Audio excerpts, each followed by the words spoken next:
The underlying economy from all the banks and financial institutions that I talk to is really, really strong. I think it's stronger than people actually realize or that you might even hear in the press. I think that has another effect, which David was talking about earlier, which is it's led to a lot of discussion from the White House about really things that we shouldn't be involved with, whether or not Italy is in the European group or not. I mean, I think the economy is so good. I think that's added a little bravado, which is, I think, could hurt us, down the road, frankly.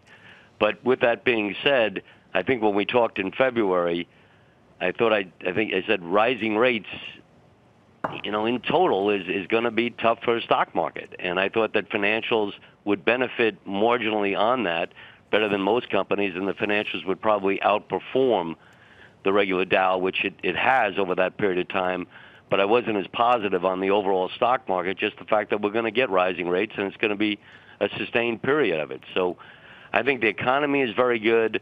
I think financials are in good shape. I think the one thing that's happened is there's been a little bit of a lag in loan demand, and I think that's a result of tax reform and all these other things have added a lot of cash to people's balance sheets. So they're not quite borrowing at the pace that they used to, which that will change, but it isn't a terrible thing right now. But I'd be a little concerned about the stock market overall. I think financials will continue to outperform. Jimmy, are you seeing more public companies go private now?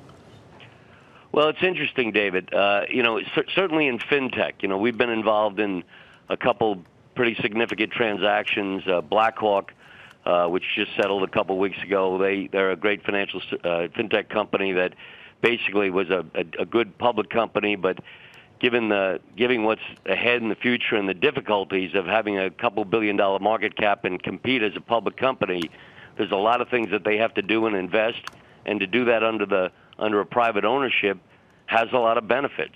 We saw the same thing with Financial Engines, which is not settled yet, but Hellman Friedman has taken that company public, another great fintech company in Boston, and a several billion-dollar deal, which fortunately we were involved with. But I think that to invest and to do a lot of the things that you have to do, and not to have to do it over the quarter-to-quarter jury, there is some benefit to it. So we've seen that. We've operated as a private company for close to 30 years now, and there's been a lot of benefits. I think we could operate, frankly, as either. But, if you're going to be a public company, you better have a currency that you really can use.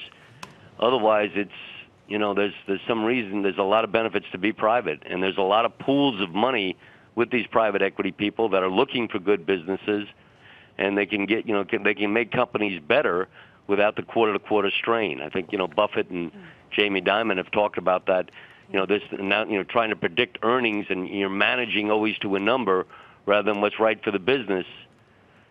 Certainly I'm not against companies going public. We do that for a living, and I think we could be a public company if we had to be.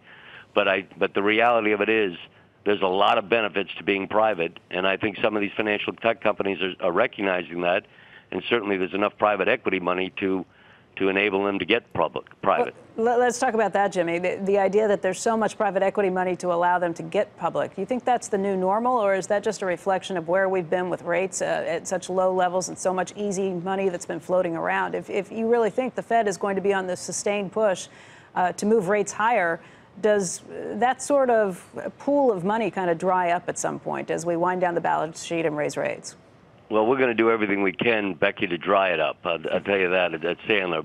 But I think there's a lot of it, and it's not going to happen overnight. I think the one thing that we can say about the crisis, as difficult and as unfortunate and painful as it was to go through, it put back the notion that 8, 9, 10% return is a good number.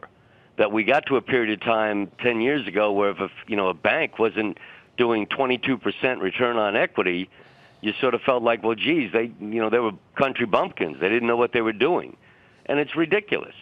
Well, now after all the reform from the crisis, first of all, banks have to carry, and a lot of financial companies have to carry much more capital, and they've made the notion that 8, 9, 10, 11, 12% real rate of return without a ridiculous amount of leverage is a number that's valuable.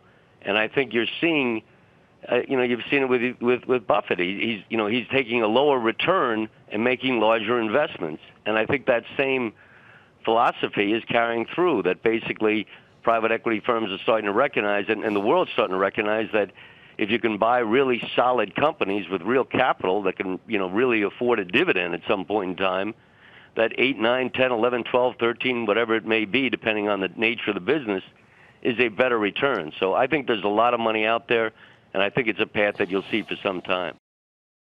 Hey there, thanks for checking out CNBC on YouTube. Be sure to subscribe to stay up to date on all of the day's biggest stories. You can also click on any of the videos around me to watch the latest from CNBC.